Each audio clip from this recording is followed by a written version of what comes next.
We're having the 18th meeting of the House of Commons Standing Committee on Environment and Sustainable Development. And today, pursuant to the order of reference of Wednesday, February 3rd, 2021, and the motion adopted by the committee on February 17th, the committee is beginning its study of Bill C-204, an act to amend the Canadian Environmental Protection Act, 1999, final disposal of plastic waste. Today we have two panels. The first, in the first panel, it's a one-person panel. Essentially, we're going to be hearing from the sponsor of the bill, MP Scott Davidson. Congratulations, Mr. Davidson, on getting your bill to this stage of the legislative process. We all know that it's no small feat, and it reflects on the work that the hard work that you've been doing. So we will start with Mr. Davidson for about a little more than a half an hour, and then we'll resume with a second panel. I don't think I need to explain the rules to you, Mr. Davidson. Obviously, you have 5 minutes, and of course, when not speaking, if you could put your mic on mute. But other than that, the floor is yours. Thank you, Mr. Chair, and I'd like to start by thanking the members of this community for all their work they've done to date in protecting the environment. I'm sure that the bill being studied today presents another opportunity to further these efforts. Bill C-204 seeks to prohibit the export of plastic waste from Canada to other countries, where it is all too often being burned, dumped in the ocean, or otherwise disposed of improperly, with devastating impacts on the environment. Other countries like Australia, New Zealand, and the UK have already taken action on this important issue, but Canada is not. In fact, the current federal government has rejected all calls to implement a plastic waste ban, claiming that the practice of sending plastic waste to foreign countries is beneficial, despite so much evidence to the contrary. We can't continue to do what we've been doing. Canada needs to show leadership and take responsibility for our own plastic waste. This can be achieved through Bill C-204, which amends the Canadian Environmental Protection Act to prohibit the export of plastic waste to foreign countries for final disposal. This bill has been drafted to ensure that our domestic laws include a strong prohibition on the export of plastic waste that works with our international agreements while still permitting the export of properly recycled plastic waste. To this end, the definition of plastic waste outlined in the accompanying schedule is derived straight from the Basel Convention. Likewise, final disposal is a specifically defined term, meaning operations that do not lead to the possibility of resource recovery, recycling, reclamation, or alternative reuse. Examples of final disposal operations include dumping plastic into landfills, releasing it into oceans, or keeping it in permanent storage. By focusing on final disposal operations, we can ensure that legitimate, sustainable, and environmentally sound exports of plastic waste are not prohibited. Bill C-204 would bring all of these changes in line with the rest of the regulations in this section of the Act. This gives the minister the ability to add or remove plastics from the prohibited list, and also applies fines and penalties against anyone who contravenes it. Through these changes, the export of plastic waste for final disposal from Canada to other countries will finally be prohibitive. As the committee studies this bill, I believe there are some important considerations that must be made. Foremost, of course, is the environment. It has to be. It's been made abundantly clear that the export of plastic waste, especially to developing countries, cannot continue as it has. The export of plastic waste has decimated the environment in many countries, and it is affecting our own environment here in Canada as well. Good news, Mr. Chair, there is a better way. And the first and most important step is to ban these kinds of plastic exports. It is important to consider the role of industry. I'm a small business person myself, and I know these kinds of changes can have real impacts on businesses. But it's also an opportunity. There are so many innovative Canadian companies that have answers to our own plastic waste problem. I've mentioned a few before, but Cielo Waste Solutions is a perfect example of a company poised to make a real difference with a clean waste management process. The biggest problem right now, getting enough Canadian plastic on hand. Too much is being exported away. It is also important to ensure that plastic waste can be exported if it is being recycled properly.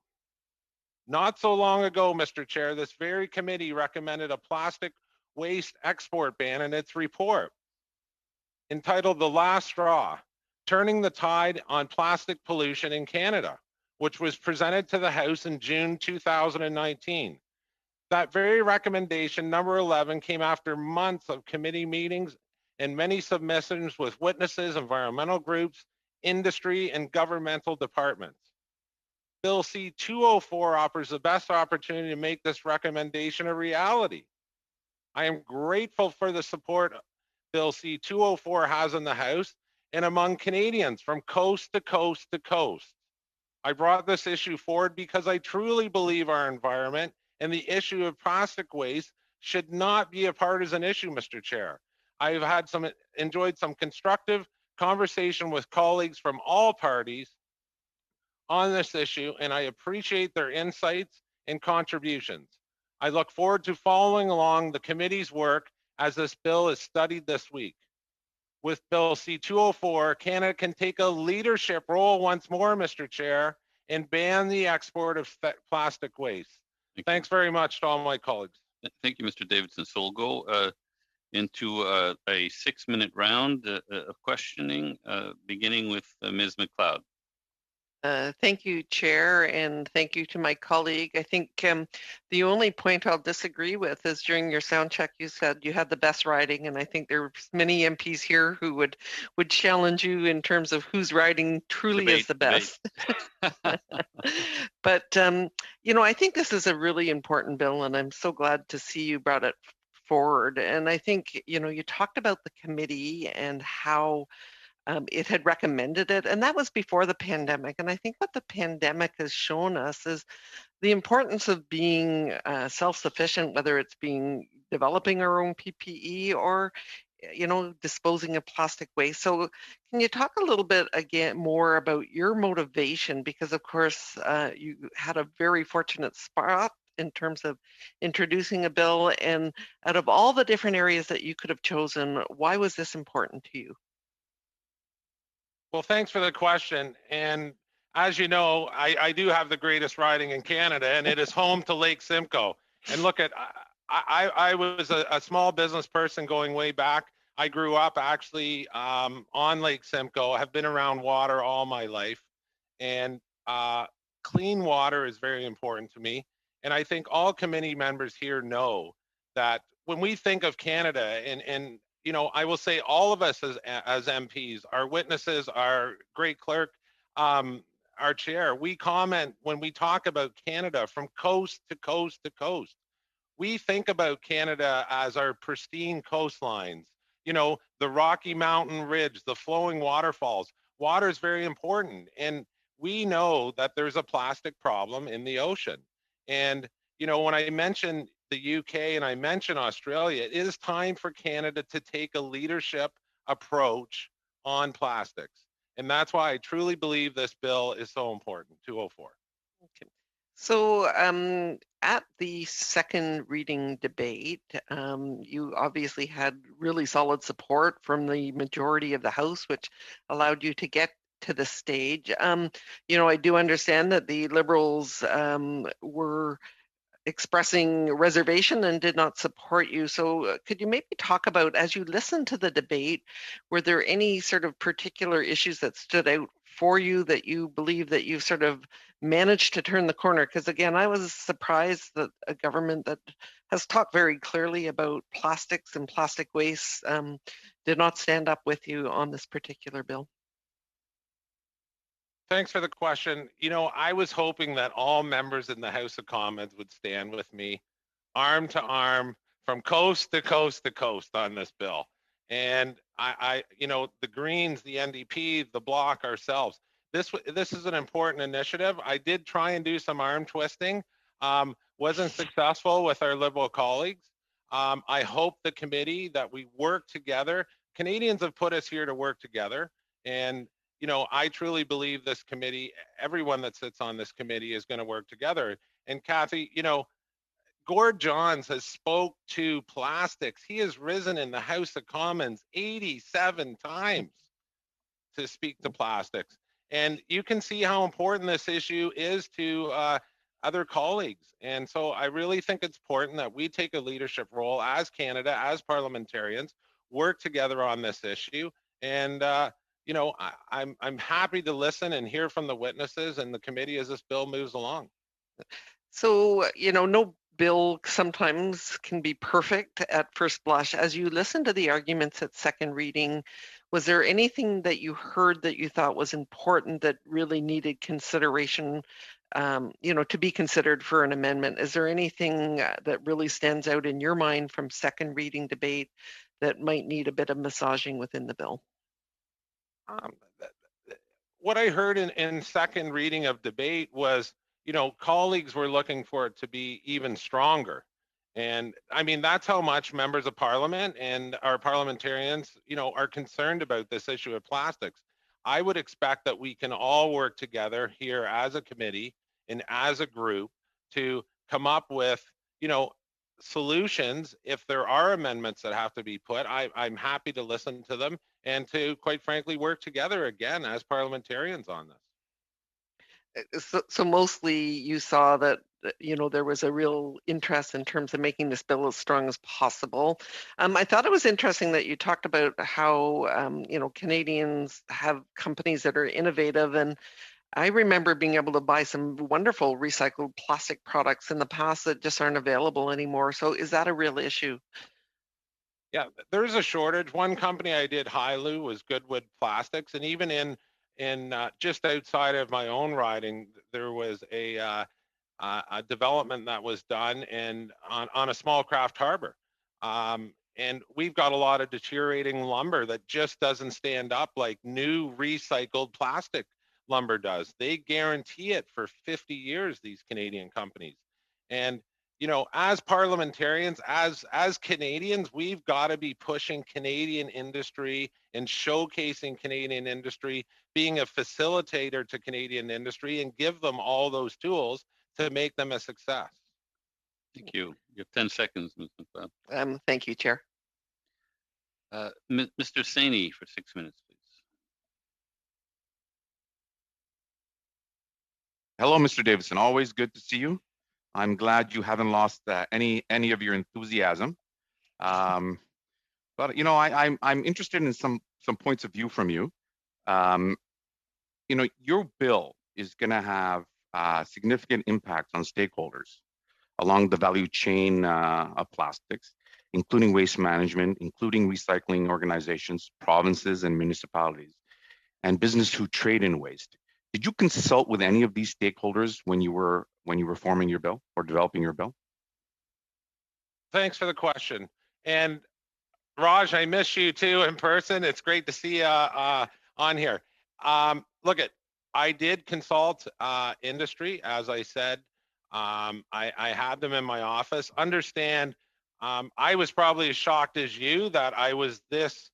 I drew, you know, number 5 in the PMB and had to get this bill drafted quickly with the House of Commons. That was actually a bit of a chore to do, and meet with witnesses all during at the beginning of COVID. That said, I still managed to do that. I did reach out to industry. One of the things that was concerning to industry was people had the idea, or industry had the idea, that they couldn't, Scott, what if we have something going over to the United States, you know, that was going to be an input in something with St. Mary's Cement? We can't send it over to the US anymore. And that's why, Raj, I concentrated on plastic for final disposal. That's why that specific term is there, plastic for final disposal. And once...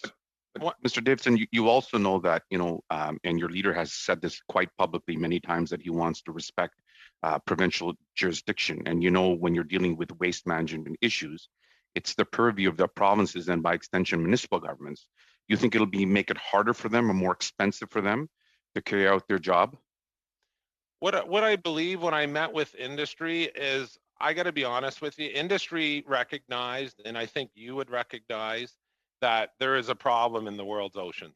We have a problem with plastic. And at the end of the day, our federal government, and truly being us, has to try and solve that problem and work with stakeholders and truly show a leadership and take a leadership role federally and show people the way.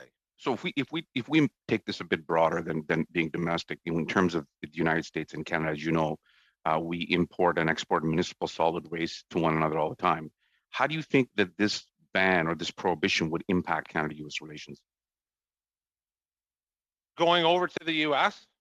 Yes, or coming from the U.S. Yeah, the reason that I chose, like I said, waste for final disposal, if we didn't look at the U.S., what happens is the solution right now of just throwing it over the fence and not worrying about it, out of sight, out of mind, it is a solution. And for me, if I didn't look at the U.S., what would happen if we left the U.S. open? We lose control of our waste once it's gone there. And in turn, someone could put that on a cargo ship in the U.S., send it to the Philippines or Bangladesh, and we have no control over it. That was my thought process when I made up this bill. When I consulted with industry, we took out the definitions right from the Basel Convention. So time up, Chair? No, you have a good 2 minutes. Okay. So now that you mentioned the Basel Convention, let's look at that, because I think that's where sort of the technicality lies. I mean, I don't think anybody's going to disagree with the spirit of your bill. I think we're all there. But, you know, we also have to recognize that the issue of plastic waste and the need to take action, however, you know, a key reason we didn't support this legislation, because legally, it's really legally mute, because you mentioned the Basel agreement. The prior informed consent provisions of the Basel Convention, which went into effect this year, would apply to all Basel signatories. The amended agreement relating to the export of plastic with the United States would govern the cross-boundary shipments of plastic waste. So why would the bill still be required when we're already a signatory and we're already following the amendments and the provisions of that agreement? And you've got 188 countries that have signed. Well, Canada hasn't filed the final amendment. There's been 3 amendments. Canada's only been a signatory to 2. The U.S. isn't a signatory of Basel. And the fact of the matter is, when I did the research, there's 4. First of all, Environment Canada doesn't even track plastic waste going outside of the country. There was 400,000 tons of plastic waste that was exported that there was no permits issued for. And so the fact of the matter is, when you look at the world's oceans and look at what's happening, you can see we have a plastics problem. It's staring us right in the face. And regardless, this is still happening. So we have to have a law with some teeth to stop this from happening. Have you looked at any of the World Trade Organization agreements or anything that we have? And how that would be impacted? Very quickly, because time's up. How would our international trade obligations be impacted? Have you looked at that with the WTO, with GATT, with General Agreement on Trade and Services, all those international agreements that we have? Have you looked at the impact of that? No, yes or no, maybe, because we have to go on to Madame Posey now, and you can always add the answer in responding to another member, Mr. Davidson. Madame Posey, pour 6 minutes. 6 minutes, please. Thank you. Thank you all for your presence here today. I would like to congratulate the MP for this bill.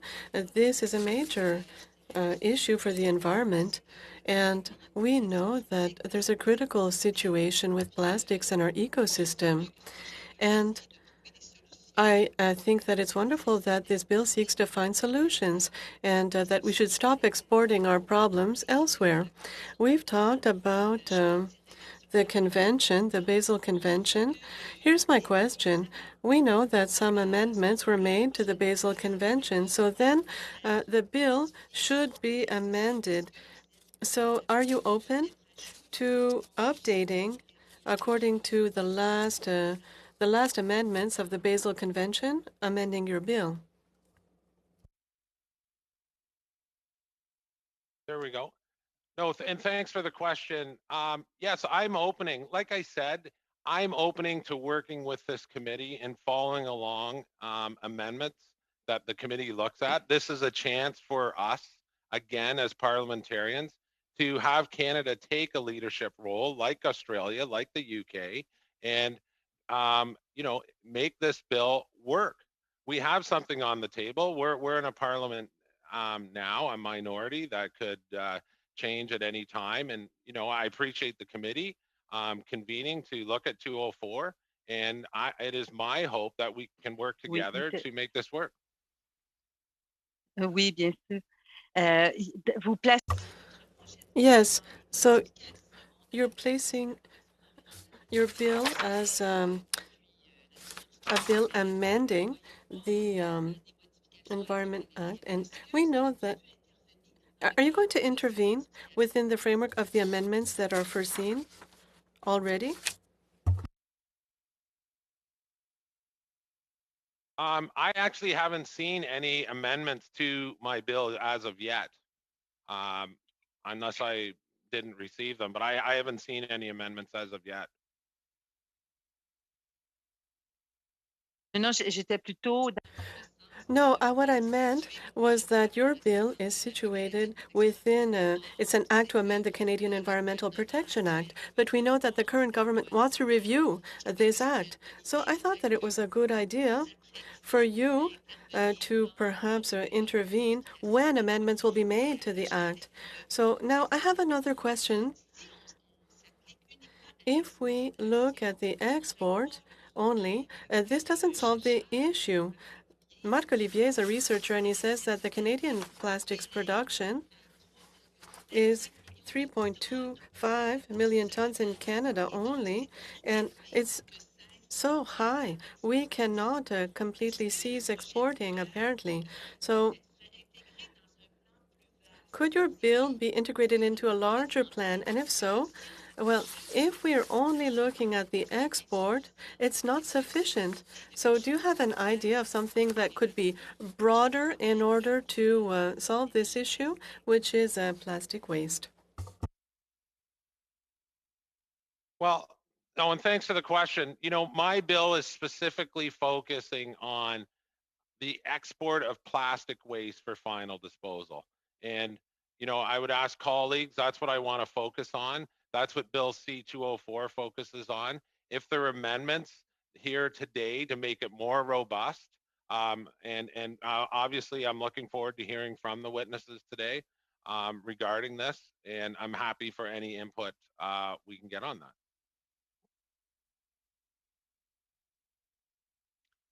Alors, j'aurais une autre suggestion peut-être pour le projet de loi.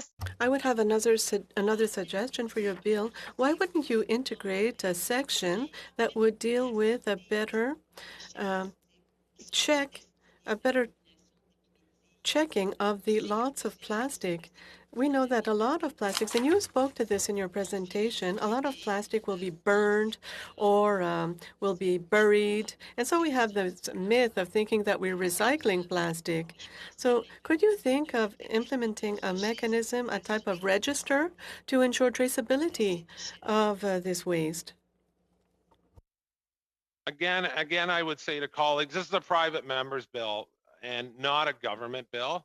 I was literally under the gun here to draft this bill. And again, if there's amendments, that the bloc wants to put forward, NDP, I know Raj is going to work with me on this bill as well to put forward. I'm happy to see those amendments. And again, happy to hear from industry witnesses, which are all very important, and talk to Canadians. Monsieur le Président, est-ce qu'il me reste encore... Mr. Chair, 30 seconds. You have 30 seconds. Oh, I'll go quickly. In your bill, you talk about the elimination, and it seems that the industry doesn't like the wording. Does your bill allow for processing of this waste? Yeah. It strictly deals with disposal, final disposal of plastic waste it deals with. Ok, on est rendu à bout du 6 minutes, Madame Posé. On passe maintenant à Madame Collins. Thank you, Mr. Chair. And yeah, thank you so much, Mr. Davidson, for being with us today. And thanks for putting forward this bill, which really seeks to end the just unacceptable practice of exporting our plastic waste to countries that don't have the infrastructure to deal with it. We should never be dumping our waste on other countries. And I think you outlined pretty well the impacts on health, on the environment, on our oceans. You know, they have been so severe. And I think especially when we're talking about countries with low income, marginalized, and racialized populations that have been particularly hard hit by Canada's lack of leadership on this issue, it's really important that we're moving forward in a way that will address it. And so I've spoken to a number of experts on the Basel Convention. They've expressed some concern that specifying plastic waste for final disposal only, like this bill does, wouldn't actually stop us from exporting a lot of the plastic waste that is ending up in the oceans or in landfills or being burned. The plastic that's ending up in poor countries like the Philippines and Cambodia, it's not actually being, often it's not being labeled for final disposal. It's being labeled as recycling, but then it turns out to be contaminated and not recyclable in those countries, or they don't have the infrastructure to deal with it. And so just wondering about your intention with Bill C-204. It sounds like it was really to help prevent this kind of waste ending up in these countries that don't have the infrastructure. Yeah, so just wondering if you could speak a little bit to that. Thanks very much for the question. I mean, I'm a supporter of Canadian innovation. And again, Canada has to harness our innovative and showcase our Canadian companies. And I'm a supporter of recycling. I think, you know, we all want to keep plastic circular in the economy. That is our goal. And I think my Liberal colleagues would agree with me on that. I know Raj does. So, you know, we want to see a successful recycling program take place in Canada. We want to see an innovative Canadian business. Do we want to see, you know, a problem with plastics in the world oceans? And quite frankly, Laurel, what comes, you know, people ask me in my riding, Scott, how does this really affect me in Lake Simcoe? Well, we know there was just articles out on fish with microplastics, fish consuming plastics. We know Gord John has spoke to this issue, to my colleagues on the BC coast and to my colleagues in PI and New Brunswick and Nova Scotia harvesting lobsters. So these are all important things. I'm open to making this bill as robust as possible. Great, yeah, and the piece around highlighting our local businesses, you know, there's a small business startup here in Victoria, Flipside Plastics.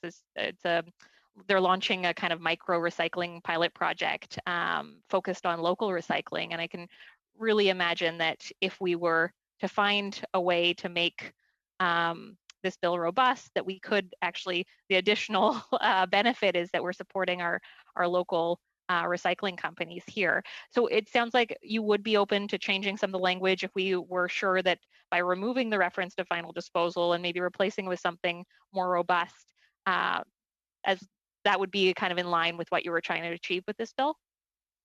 That's correct. I support any amendments that are going to make this bill as robust as possible, taking into account, again, Laurel, industry for sure. But again, you know, I can't stress this enough. We know that there's a plastics problem. I think the David Suzuki Foundation is here today to speak to this as well. And I think as colleagues, we all know that is. And I think, you know, again, not meaning to harp on it, but this is truly a way Canada can take a leadership role on this file of plastic waste.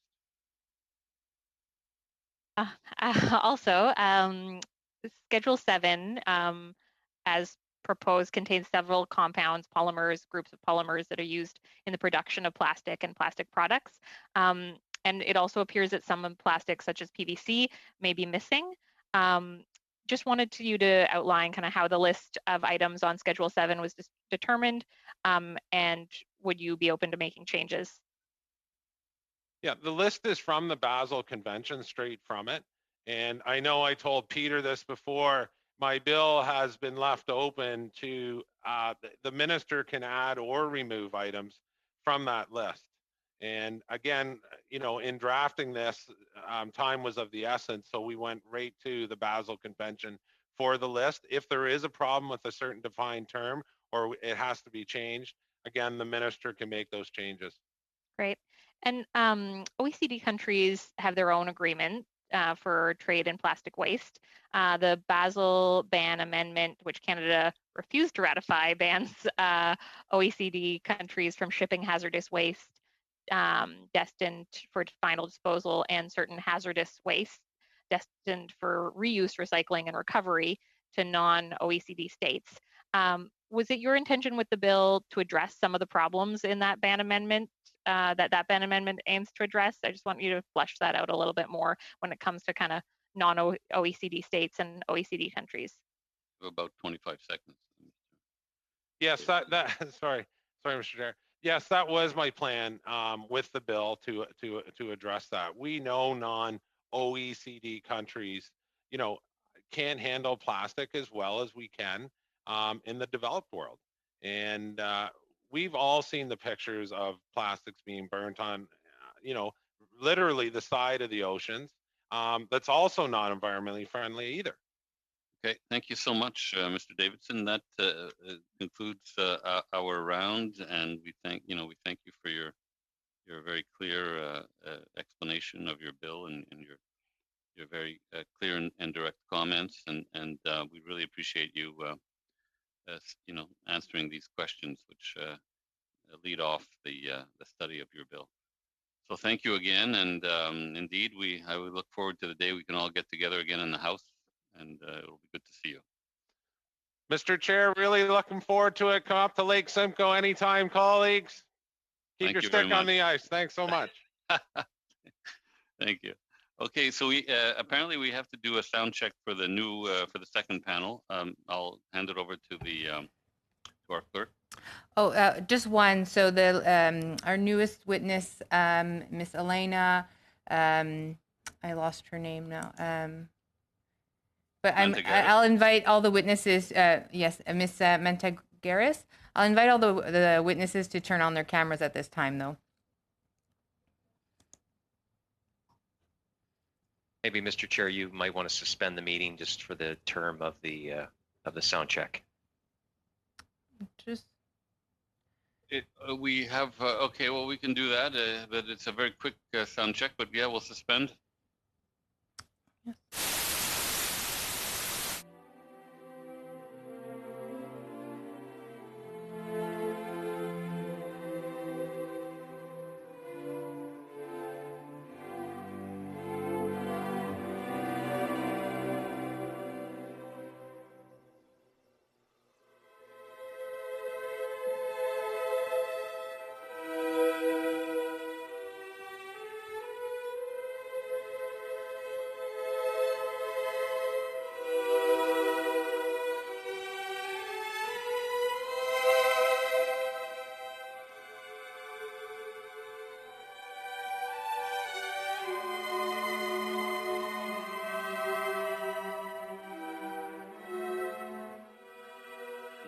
So we have our second panel, which is a 5-member panel. We have from the Basel Action Network, James Puckett. We have from the Chemistry Industry Association of Canada, Ms. Elena Mantegaris, whom we've just met, and Mr. Bob Masterson. From the David Suzuki Foundation, we have Seba Khan. I hope I'm pronouncing that your first name properly. And from the Recycling Council of Ontario, we have Joanne. I have Saint-Gaudens, is that correct? Okay, so each we'll have it's 5 minutes each for opening statements, and then we'll go to to a couple rounds of questions. Who would like to start? Mr. Puckett, since you're first on the list, would that be okay? Sure, absolutely. Can you hear me? Yeah, absolutely. Yeah. Okay. Good afternoon, everyone. Thank you for this opportunity. My name is Jim Puckett. I'm founder and director of the Basel Action Network, an international organization that takes its name from the Basel Convention. The Basel Convention is a UN treaty that seeks to control the export and import of hazardous household, and now most recently, plastic wastes. At the outset, I wish to applaud Mr. Davidson for his profound and sincere concern over what is indeed a profound problem, plastic waste. The amount of plastic waste being produced globally is frightening and increasing every year. It is highly polluting and often toxic, and yet the industry that produces it actually has few answers of what to do about it. For many years, we in developed countries quietly exported this waste to China. Until 2 years ago, China said, enough, no more. This sudden refusal by China to take our waste caught countries like the US and Canada flat-footed and sent waste brokers scrambling to divert our waste to other Asian countries, countries like Malaysia, Indonesia, and Thailand. Last year, the US exported over 25,000 metric tons per month to such countries. Canada exported less, around 1,000 tons per month. Collectively, the US and Canada are sending more than 300,000 metric tons of our plastic waste to developing countries each year. And it's appropriate, in our view, to consider the US and Canada together in this mess, because late last year, the Canadian and US governments secretly concluded a deal to ignore the Basel Convention's recent decision to control trade in contaminated and mixed plastics, and rather, between the two countries, they wanted to allow the trade to remain opaque and uncontrolled. This bilateral pact was condemned by the Center for International Environmental Law as it ignores Canada's obligations under the Basel Convention, and further, it allows Canadian traders to use the United States, which is not a party to the Basel Convention, as a pivot point to export Canadian plastic waste via US ports to Asia and thus undermine Canada's requirements under the convention. But here's the kicker for today's hearing. The legislation proposed by C-204 aims to halt exports for final disposal. But all of this waste now moving to developing countries is not moving for the stated purpose of final disposal. It is all moving for recycling. And that might sound good, except for the fact that this so-called environmentally benign recycling in Asia is anything but. This kind of recycling is in fact a fraud perpetuated on all of us. I say this because a large proportion of the plastic waste cannot be economically recycled anywhere in the world and is simply dumped in Asian farmland and routinely set afire. Even those plastic wastes that do get into the Asian factory and are melted down to some further use create an occupational health nightmare with the very harmful fumes of volatile organic compounds mixed with chemical additives becoming the indoor atmosphere breathed all day long, 6 days a week by mostly women factory workers. I have been inside these factories. This recycling guarantees a splitting headache within 5 minutes. And of course, the long-term effects are far worse. So in fact, the biggest global problem, which Mr. Davidson and others hope to address with this bill, will not be addressed because the bill currently only looks at exports for final disposal, that is landfilling or incineration. The bill currently does not address the heart of the problem, which is exports for recycling. It is for this reason that this well-intended legislation should be amended. And how to do this is clear. Already, the parties of the Basel Convention have agreed to ban the export of hazardous waste for recycling from developed to developing countries. This prohibition is found as new Article 4A in the Convention. For some reason, Canada has refused to ratify this new article, as all of the European Union and another 70 countries have done. Canada must do this. And while they are at it, they can address the plastic and household waste export issue properly by again modeling what the EU has done and include the Basel Annex II waste in the hazardous waste export ban to developing countries. That Annex II is where the plastic waste now sit. So in sum, to correct Canada's current stance, we recommend the following. Amend the current bill so that in addition to the ban on export of plastic waste for final disposal to all countries, add an export ban of Annex II waste, including dirty and mixed plastics. We're really out of time. I'm almost finished here. Okay. So amended to include export to Annex II waste, Canada should immediately update their Basel ratification by ratifying the newly adopted Basel 4A, and Canada should terminate the arrangement signed with the US to allow no control at the border for contaminated and mixed plastic waste. By doing these things, Canada will be saying a proper yes to a responsible and ethical circular economy while saying no to an exploitive global waste shell game. Thank you. We'll go to the Chemistry Industry Association now. We'll start with Ms. Mantegaris. I think, Mr. Chair, I'll be giving. I'm sorry. It's one. Fine. So it's only one person speaking from the. Correct. Okay, I'm so sorry about that. Yeah, Mr. Masterson. Thank you, Mr. Chair, committee members. I'm here on behalf of the Chemistry Industry Association of Canada. We are a $80 billion chemistry and plastics industry in Canada, Canada's third largest industry. 80% of everything we make is exported out of this nation. So this is not a made in Canada issue. This is a global issue. I'm pleased to be joined by my colleague, Elena Mantegaris today, and she'll certainly assist in responding to any of your questions. Before I start and offer our perspectives on the bill itself, though, I do think it's important to have some context. And first, very important to understand that our industry shares Parliament and society's view that unmanaged plastic waste has no place in the natural environment. Secondly, our industry accepts that it does have a disproportionate share of responsibility for addressing the issue. And that must start with the acceleration of innovation towards a circular economy and in design. And our industry has set out ambitious goals in North America to ensure that no plastic packaging is designed which is not recyclable by 2030. That's a mere less than a decade away.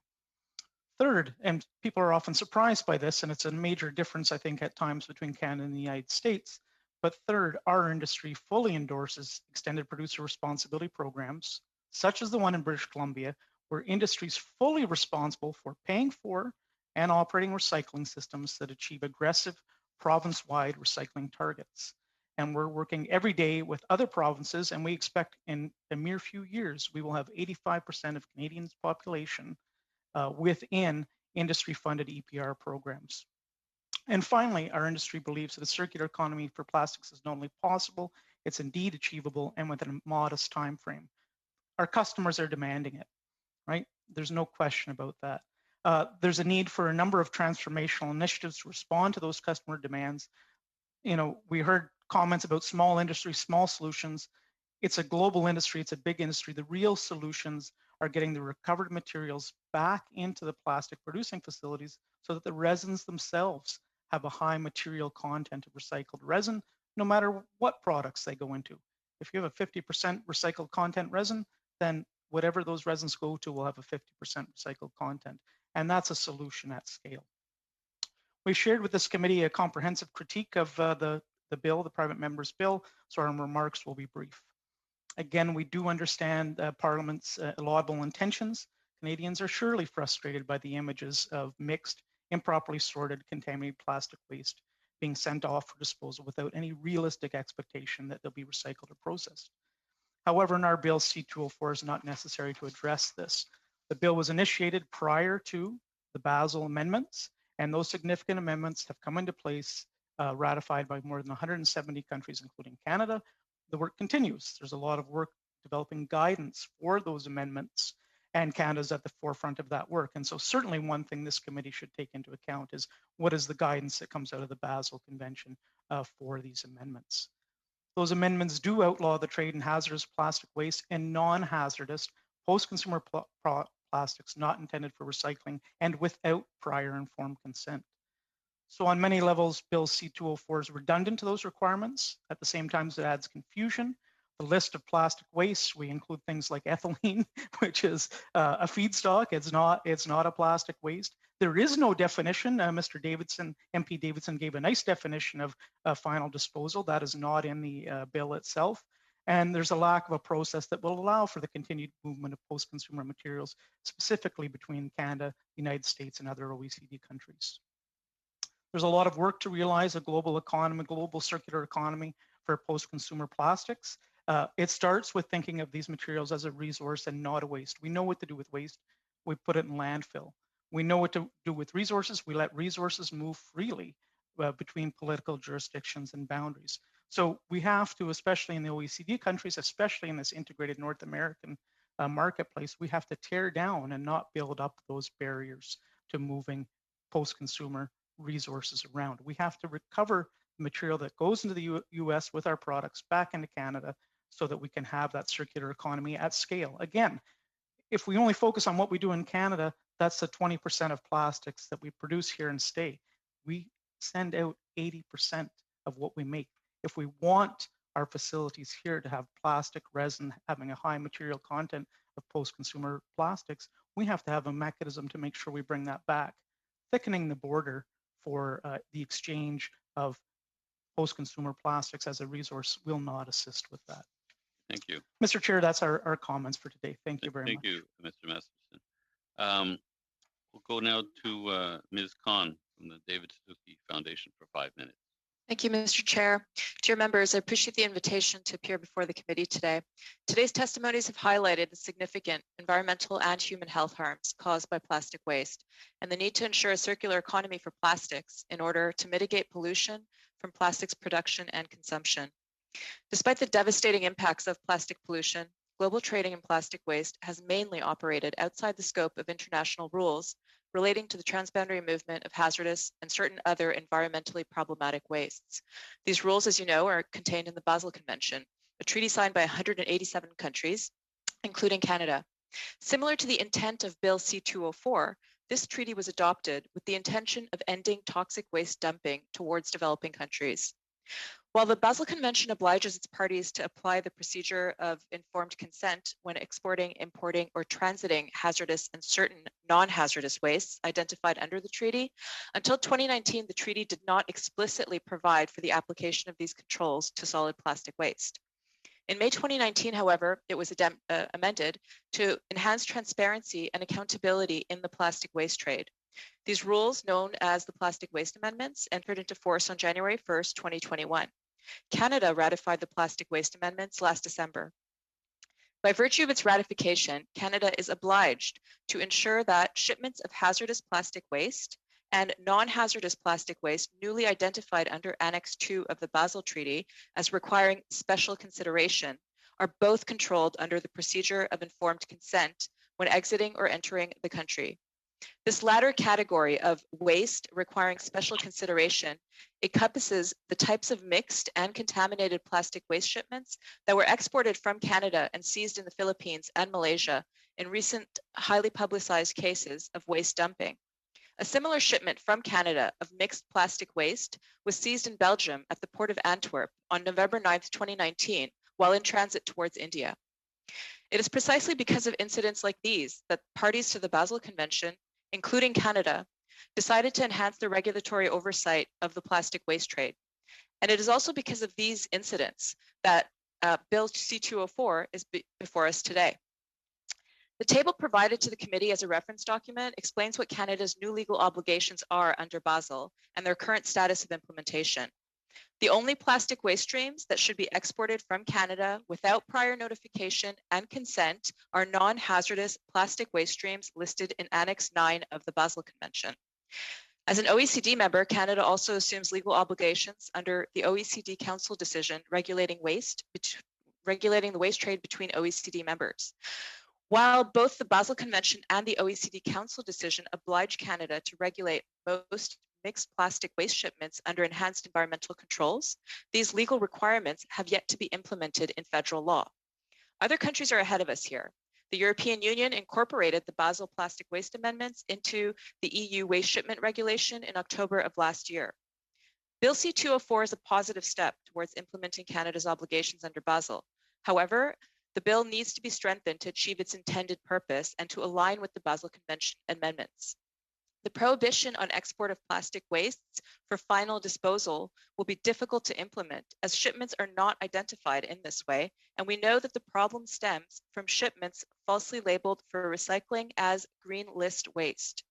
The solution to ending the leakage of Canada's plastic waste into the global environment is for Bill C-204 to mirror the language of the Basel Plastic Waste Amendments. In the interest of advancing the circular economy for plastics, non-hazardous plastic waste listed under Annex 9 of the Basel Convention should continue to be traded freely. Trade in plastic wastes categorized under the Basel Convention as hazardous or requiring special consideration should be subject to the requirements of Section 185 of CEPA. Canada needs a law addressing plastic waste exports.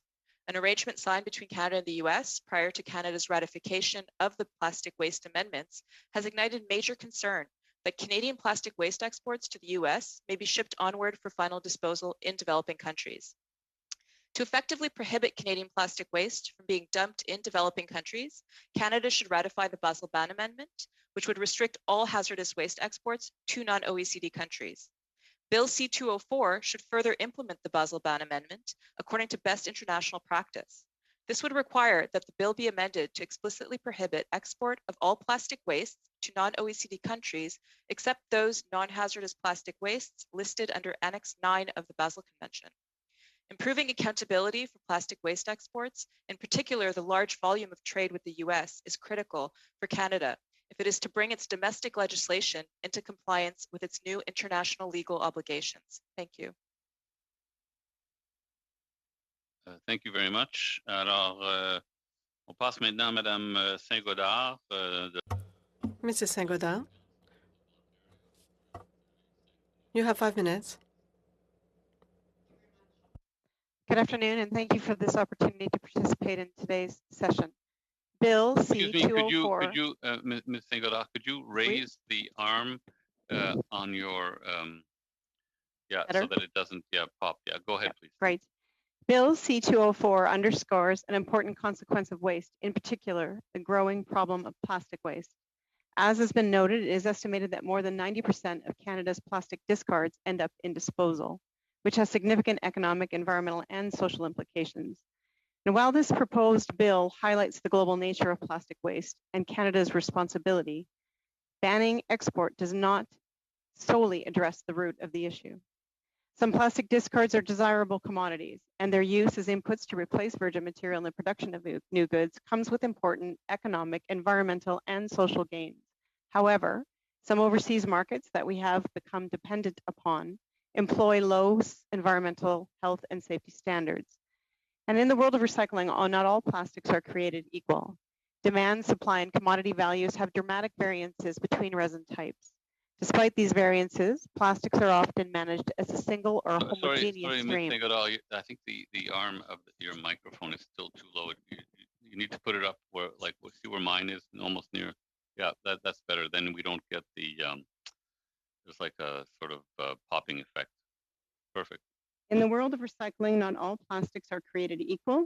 Demand, supply, and commodity values have dramatic variances between resin types. And despite these variances, plastics are often managed as a single or homogeneous stream in order to make collection simple and cost-effective. Consequently, plastic exports are often commingled, which combines several different plastic resin types that are brokered between sellers and buyers as bales or loads. Less desirable and low-grade plastics are mixed and sold with valuable resins that are ultimately cherry-picked away for recycling. Unwanted plastics are then disposed of. And as such, what we think of as being exported for recycling may in part actually end up in disposal or landfill. Global demand and therefore movement of plastic discards has changed dramatically over the last several years, with China and several other Southeast Asian countries limiting purchasing and controlling entrance to specific types of plastics. In addition, strict contamination standards are being applied, which puts pressure on Canadian collectors, both municipal and private, to vastly improve source separation of materials. These new restrictions stunned markets, with some collectors forced to landfill, others paying for storage, and waiting for restrictions to ease and markets to rebound. Throughout these market unsettlements, analysts, policymakers, and local operators scrambled for information in order to estimate impacts and explore remedies. This has revealed a key barrier to reducing plastic waste and improving market conditions is a general lack of market information and reliable data. With no regulatory requirement for tracking of plastic discards from points of generation to final disposition, it is simply impossible to fully understand the economic and environmental losses due to disposal or recycling markets, be they local or foreign. The practice of sending plastic materials to other jurisdictions without reporting and management controls should be stopped. Becoming fully accountable for our plastic waste is critical, which starts with understanding its journey from point of origin to final destination locally and globally. So it is my recommendation that Bill C-204 be amended to include mandatory reporting requirements to track materials between generators, collectors, as well as local and foreign processors. This information, centrally organized and available freely, will provide crucial information for policy development, market and industry intelligence, and public awareness. Better data will provide clearer understanding of combined total amounts of plastic discards generated and detail the resin types. It will identify at a resin or product level what discards are most successfully collected and actually recycled, and which are lost to disposal or the environment. Better data will allow policymakers to identify plastic materials that are prevalent in the waste streams and what regulatory approaches are appropriate and necessary, such as bans from sale, bans from disposal, expanded extended producer responsibility, and other market stimulus approaches like mandating recycled content or procurement specifications.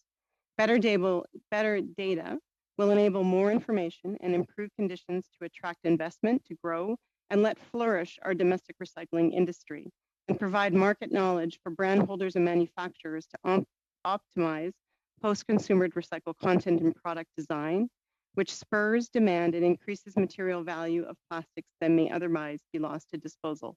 In closing, while it is critical to account for all waste, in particular plastics, simply banning export does not effectively address the full environmental consequence nor the economic losses of it. Plastic waste is at its peak, and its chronic market volatility requires a multifaceted policy approach underpinned by good data that is continually monitored and measured. Thank you. Thank you very much. So we'll go to our round of questioning, starting with Mr. Albas for 5 minutes. Great. Thank you, Mr. Chair. And I'd like to thank all of our witnesses for your testimony today. Obviously, there's a lot to discuss here in a very short time, so I would appreciate, first of all, the fact I can't ask everyone, and second, to answer as best we can, briefly as we can. I'm going to start with Ms. Khan at the David Suzuki Foundation. So essentially, what if we exempt OECD countries, which includes the United States, wouldn't Parliament be creating a loophole wherein Canada could send waste to countries such as the United States, and then once there, American actors could then ship it to developing nations? Thank you. Mr. Chair, I'd like to respond to the member by saying that yes, there is indeed a loophole when it comes to the Canada and US agreement. The agreement that exists between Canada and the US under the Basel Convention, its legitimacy is disputed because in the US, plastic wastes are not regulated to the equivalent standard of the Basel Convention. Okay. So the challenge I have with the particular loophole is a practical one. Once it leaves, any plastic for recycling leaves our borders, our line of sight becomes incredibly opaque, and we have to basically count on that.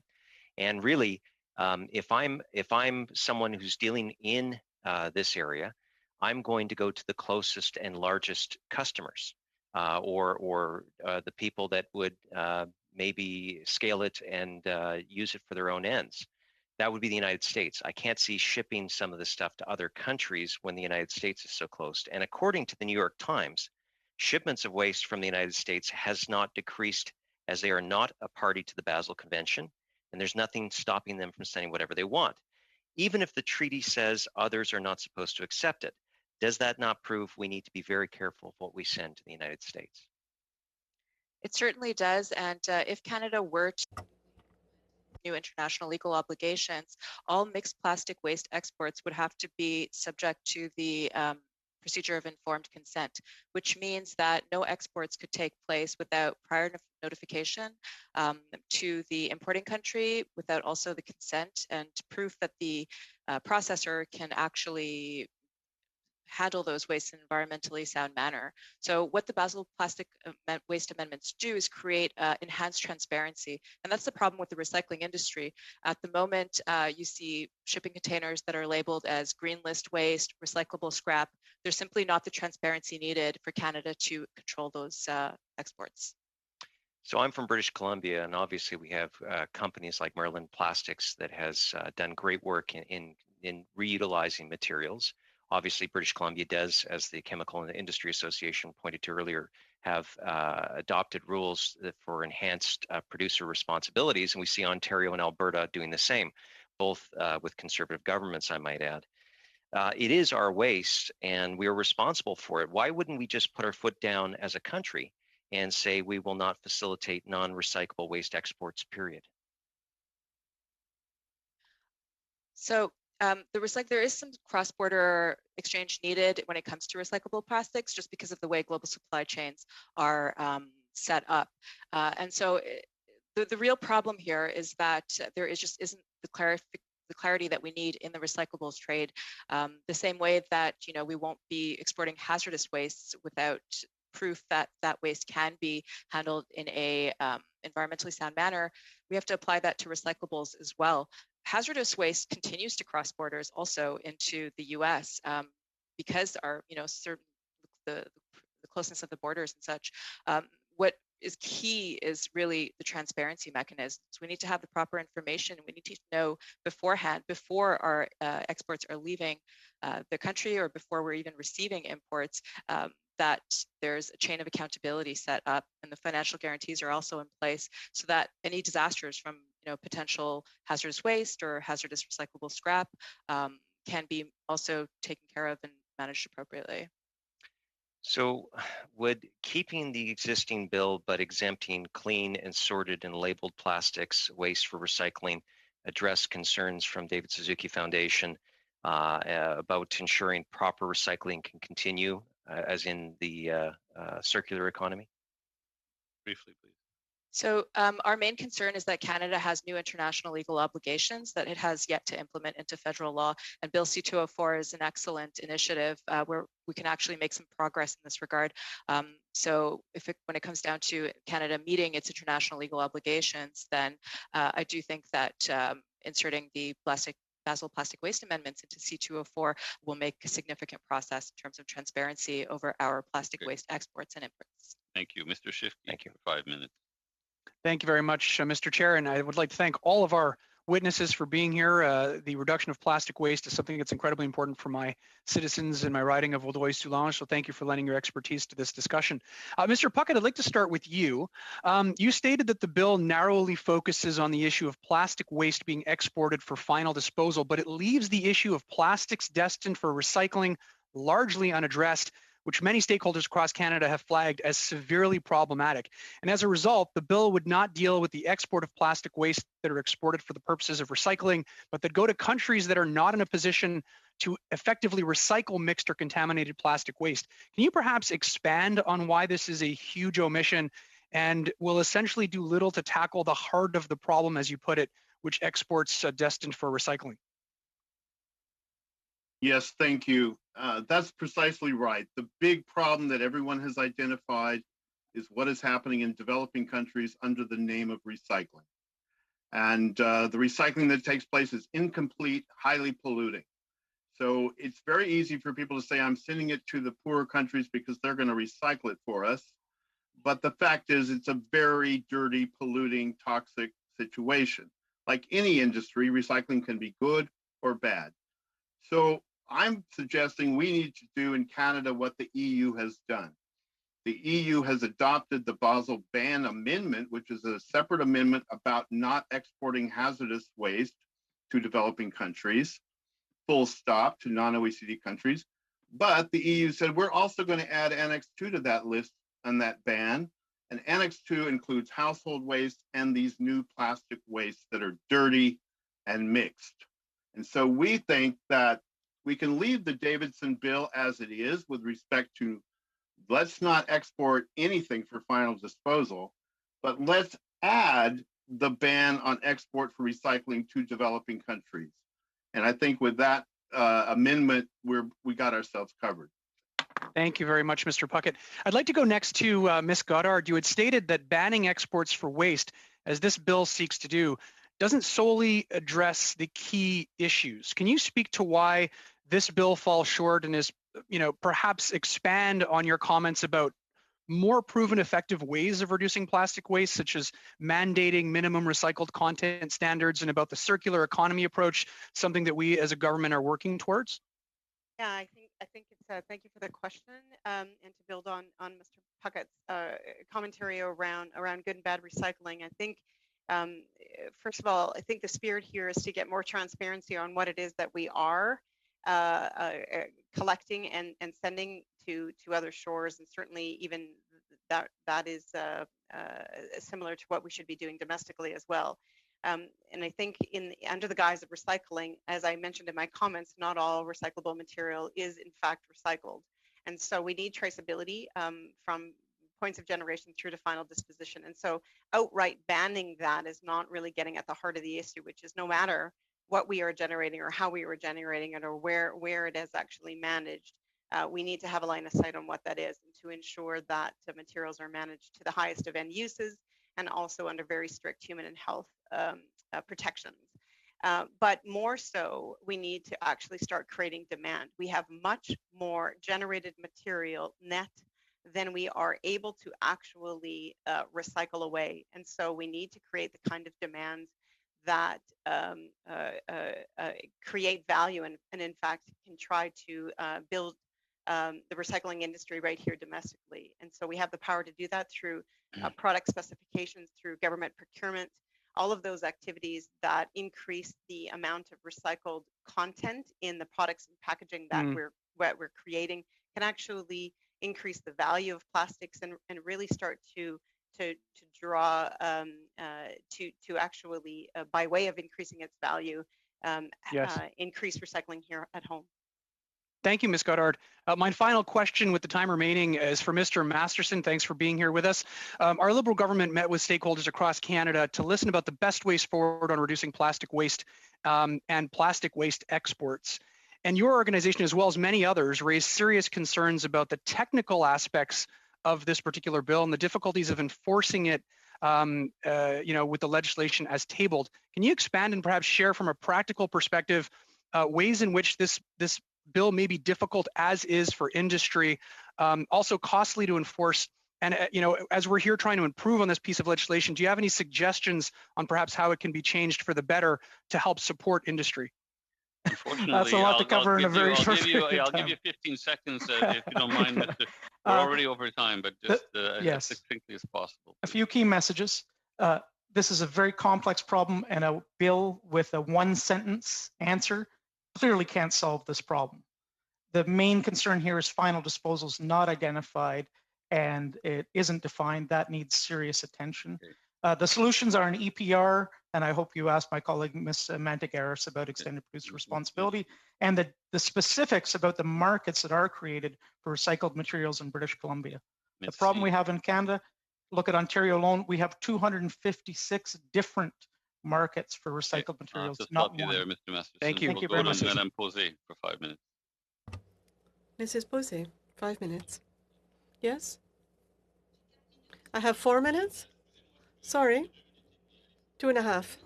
I have 2.5 minutes. Okay. Go ahead. Let's see. Please take into account the translation. So I would like to thank all the witnesses for being here today. My question is from Mr. Masterson. We know that the export of different plastics to China has reduced since 2018. We know that the amount sent to the U.S. is increased, and they didn't sign the Basel Convention.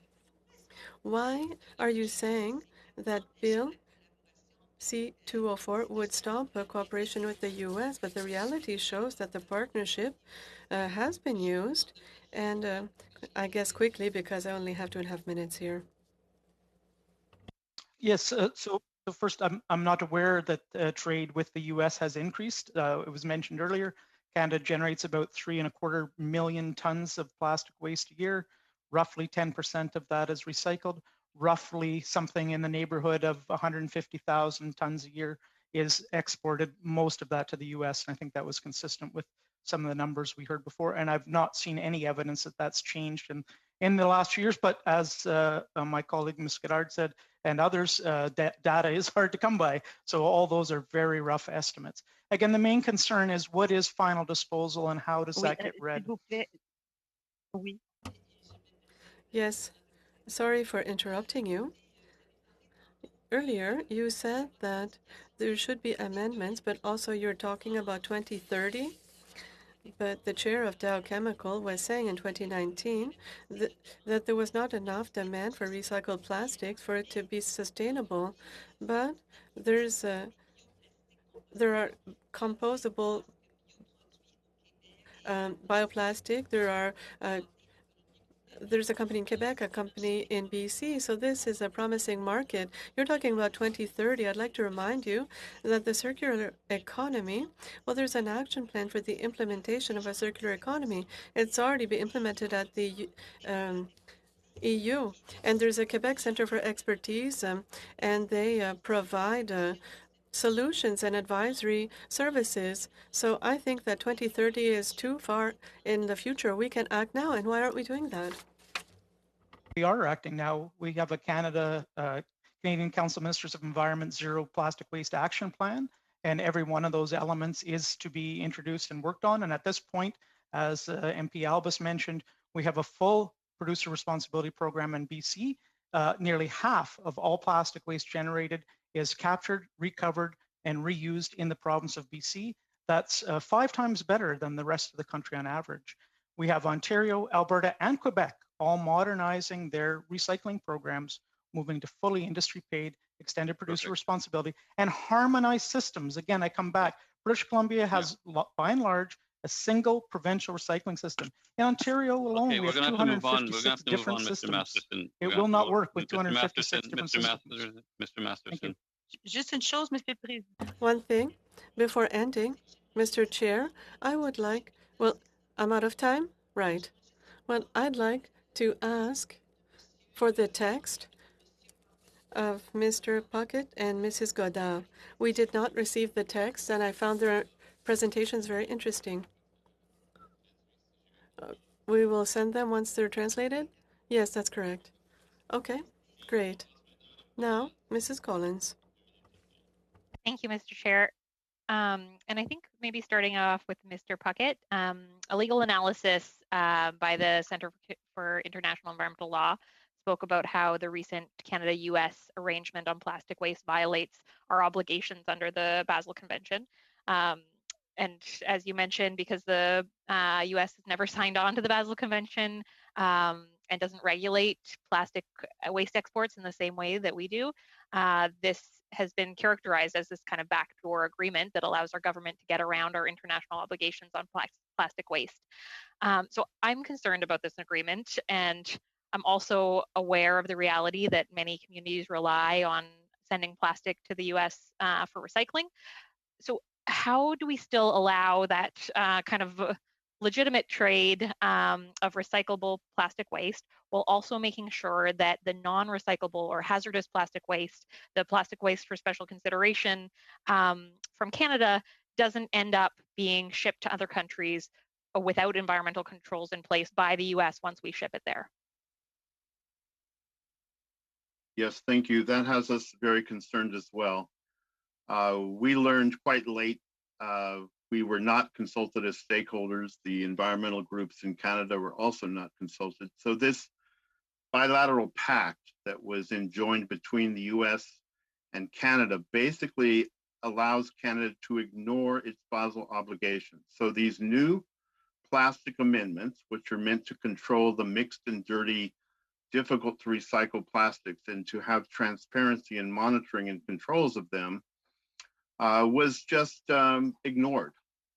And they said, we are going to sign this agreement, and by doing that, we will maintain the status quo of opaque, untransparent, uncontrolled trade.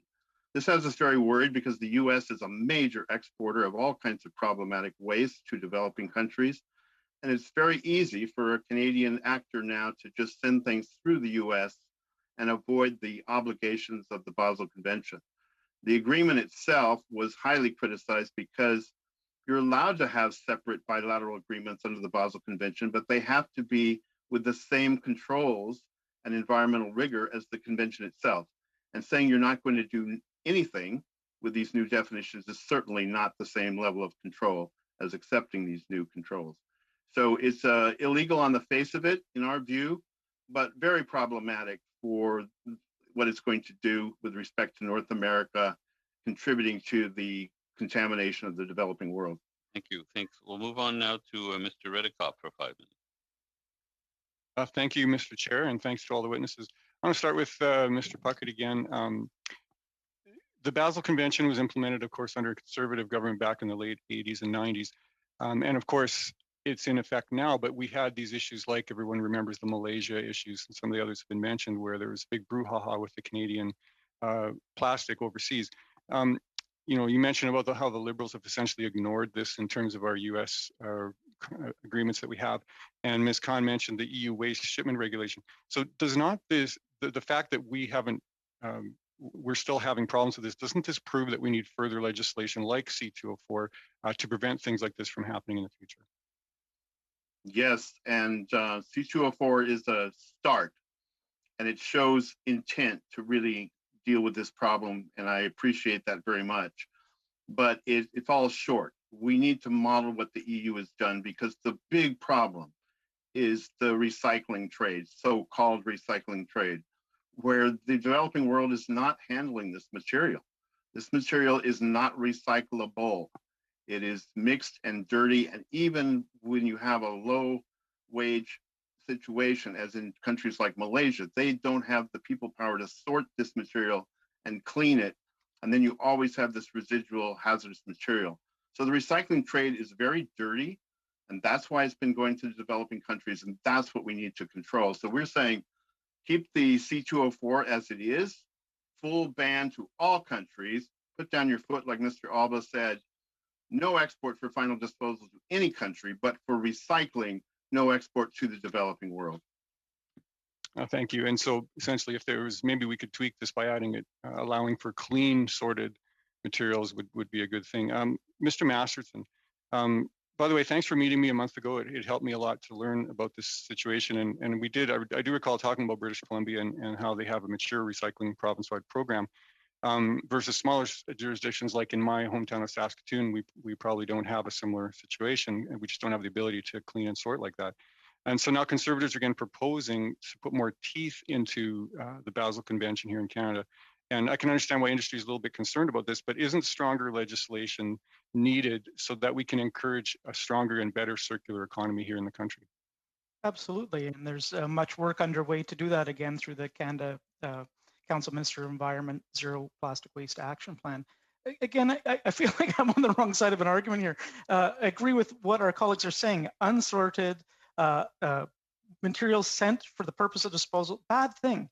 But you're trying to solve a complex issue with, again, one statement: thou shalt not send plastic waste, which is a poor list you've got for final disposal, and you've not defined final disposal. So again, if this was to be brought into line after considerable consultation over what are we covering, that would be great. I do take exception to this concept that Canada-US agreement is some sort of loophole. The Basel Convention specifically allows, under Article 11, for agreements like this to take place. And in fact, Canada and the US have had a Basel Convention implementation or treaty since 1986. So a bit of misnomer here about what's happening. So I think the key is draft this bill in a way that it accomplishes the objectives, but does not get in the way of the movement of plastic materials that are used as resources and for recovery between Canada and the United States is a key part of this process. It will take caution, and it's got to take much more than one line of code in the national legislation to achieve its objectives, unfortunately. So just Aims for are a bit good. of, for a bit of clarity then, assuming this legislation moves forward, what specifically would you change? Well, if you look at the text of the Basel Convention and you had 170 countries involved, it's a comprehensive piece. You also look at what's in the Canada-US agreement that was finalized last year. There's a lot of details there. Okay. Certainly, All we right. would look to revise the list and not focus on products and materials that are tradable, not focus on polymers, and not focus on chemical feedstocks, things like ethylene that have, it's nonsensical to include ethylene on a list like this. Okay, thanks. Ms. Khan, Thank you. We've been talking in Canada about a plastics ban, and I guess my question for you here is, do you believe that controlling Canada's plastic waste domestically through an effective domestic-based recycling program is an effective approach compared to the Liberal minister's simple solution of labeling plastics toxic? Thank you for your question. Very I think quick that response, please. It's a complicated question, I'm sure. there's two different issues here. One fact is that Canada has international obligations under Basel, also under international obligations under the OECD agreement. Then it has an agreement with the US, which is actually in conflict with these other two agreements.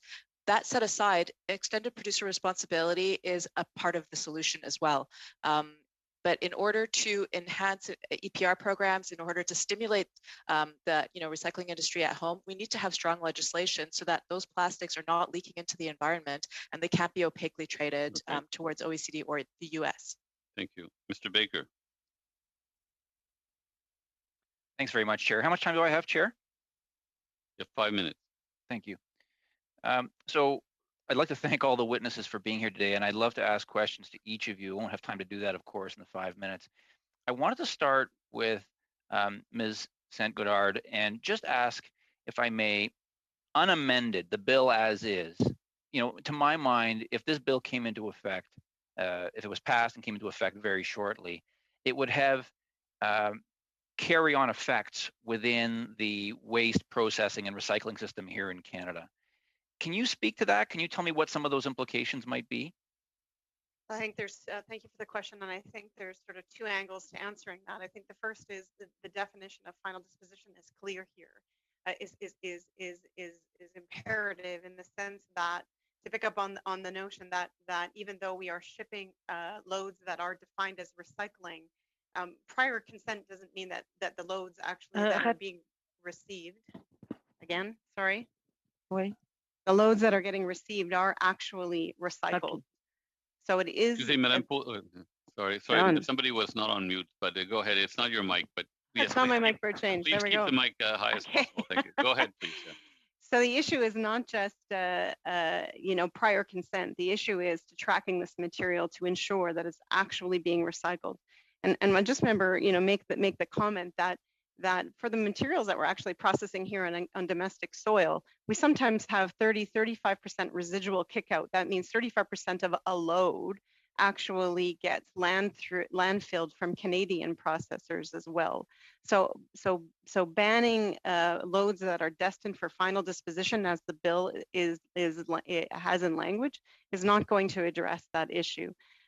I do know that we have more capacity here than we are using in terms of Canadian recycling infrastructure. And this leakage into other jurisdictions actually prevents industry, certainly doesn't encourage them to make investments in Canadian soil to enhance recycling and expand the industry here. So, I think what we need is more transparency on how this material, where it's being generated, where it's being managed domestically and tracked through to final disposition in exports. Sure, I hear that. But, and I have to ask you to just answer this in 15, 20 seconds, just because the time is, like, if tomorrow this bill passed and came into effect, could our waste management systems handle this? Like, suddenly, if we stopped exporting this category of plastics, where would all the plastic go? Well, I think we'd be looking to landfill. Right. Okay. And would our landfills currently have the capacity for that? Can't answer the question because we don't have good data to even know what 90% export actually means. Yeah. Okay. So maybe not. Okay. I'm going to go to Ms. Khan with my remaining 2 minutes if I can, and I just wanted to go back what I've heard from a number of you presenting to us today is that that the problem that we're trying to solve, or at least articulated by Mr. Davidson, is how plastic waste is disposed of at its final destination. And what I've heard from a number of you, including Ms. Sen-Godard just a moment ago, is that we need transparency, line of sight, accountability, et cetera. Those are some of the words that you've all used to ensure that plastics are actually properly, or these materials are properly disposed of or recycled, whichever the case may be. So, Ms. Gon, is it your perspective, the perspective of the Suzuki Foundation, that the solution to this, therefore, to this problem, therefore, is the implementation of the Basel Convention? Is that essentially what you're telling us? What essentially I'm telling you is that the Basel Convention is the highest international legal standard, also the international, well, minimum legal standard when it comes to transboundary movements of hazardous waste and certain other wastes. Now, plastic waste have newly been introduced into that framework as an other waste that needs to be controlled under the procedure of prior informed consent. This doesn't mean that the global plastic waste trade has been banned. In fact, there are no bans in place. It is simply a procedure for transparency to make sure that there's an accountability chain that's set up. So I do believe that Canada needs to ramp up its pace in implementing the Basel Convention obligations. This was a very purposeful ratification that Canada did. Initially, in the month of March, it actually indicated that it would not accept the plastic waste amendments. In that case, you know, the agreement that it made with the U.S. would have been fine because it wouldn't have had to control Annex 2 entry Y48 wastes under the prior informed consent controls. However, in December, Canada retracted its non-acceptance and it officially accepted, ratified those amendments. The EU has already put those amendments into domestic legislation. What they've done is, you know, any trade between the EU and Canada of dirty mixed plastics has to go through the PIC controls and has to be basically go through notification and consent. So what we'd like to see is Canada, you know, stand up to the international minimum standard for exporting plastic waste and to meet its obligations. Thanks. We have time for one more round, so we'll start with Mr. Albus for 5 minutes, please. Yes, thank you, Mr. Chair, and again, thank you to all the witnesses. To Mr. Masterson, I'd like to ask you, and I'm sorry that we keep going back to this because you know, I want to make sure that when we make these changes that they are done you know, with a proper process and that those concerns can be heard. So would keeping the existing bill but exempting clean, sorted and labeled plastic waste for recycling address your concerns and the concerns about ensuring that proper recycling can continue? Not entirely. I think you have to come up with a very clear definition of what is final disposal. And you will still have, as discussed, you will still have mixed bales, mixed loads of plastic. So again, I think one of the main concerns is the bill has to be crafted in a way that allows for the integrated North American economy, which includes an integrated approach to waste management, to continue to operate, or at least be aware of what the repercussions of that will be, depending on what the final definitions are. Okay, and I do appreciate your pointing out that this is a multifaceted solution that needs to be found, and particularly your comments around provincial regulation having to step up and create that scale within Canada as part of this. But put another way, does your industry ultimately have a problem with banning raw, non-recyclable waste from export as this bill seeks to do? I'm going to defer to my colleague, Ms. Mantegaris, on this one. I've handled most of the questions, and her voice deserves to be heard. I think she was hoping to talk more about some of the solutions. Elena? Thanks, Bob. Sorry, Mr. Albus, you're asking if we have an objection to the export. Can you repeat that again? Yeah. So ultimately, do you have a problem with banning non-recyclable raw waste from exports, as this bill seeks to do? We do have a concern. Let me come back to this definition of final disposal and what it actually means or doesn't mean in the context of this document. One of our leading members, Ice River Spring Water, many of you will be familiar with, they're a no waste facility. They have a byproduct ultimately, or an element of the plastic that they recycle that they can't use, and it's called purge. They purge it from their system and it gets exported as blocks. it gets used as filler in the manufacturing sector for sofas and couches. So do we consider that final disposal? Do we consider that a proper reuse of material in another environment? How are we defining this stuff? Yeah, but so, would that be, again, labeled? So it's categorized on its own. It's separated out from, so it's not mixed waste. It is obviously a resource. And so if we created an exemption with that, that would clearly cover products like that. This is one example. We'd have to see that list of what it is being exempted before I could provide any kind of blanket statement. Yeah, well, like to me, I get a sense though, if it's clean and it's sorted and it has value, then we should allow that chain to continue uninterrupted. Absolutely, that's absolutely. Okay. So are you concerned that shipments of plastic waste to developing countries, like from the United States, have not decreased, and indeed the U.S. could act as a transfer point for Canadian raw waste to get around the Basel Convention? So what I would say to that is Canada has signed the Basel Convention, and if there's a requirement for additional rigor in the type of tracking that's being proposed, that's something that the government may wish to consider. We know that many of our member companies are trading plastic waste in order for it to be repurposed and reused into new plastic products, and that is the kind of trade in support of recycling and the circular economy that we want to see continue. Yeah, well, I just, to that point though, our analyst has set up, some very good charts here that you see quite clearly.